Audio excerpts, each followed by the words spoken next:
Alright, this is a table I just picked up sitting on the curb. I'm going to show you how you can make this thing look brand new pretty cheap.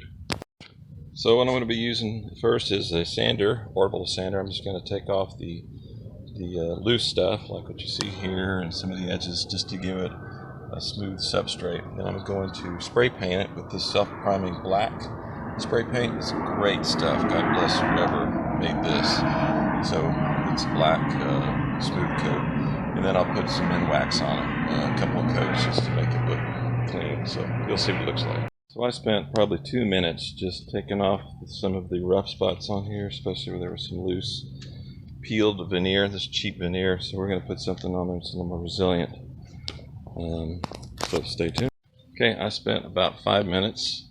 It's still almost, the sun is almost set. And that's all it took to spray paint this. It's self-priming, so just as long as it's clean and smooth, it goes really fast. This is going to be a really short scene of just how to apply the coat on here of polyurethane. You just go with the grain, just get one of these cheap sponges, throw it away, and just put one light coat on here, apply it evenly, and just be consistent in direction. Take as long a stroke as you can. So this is it, just the 2 coats of polyurethane applied with the cheap foam brush, and I could have done another coat sanding it after the second, but I just didn't think this was really worth it. But you could do that if you wanted a really nice finish. So hope that helped.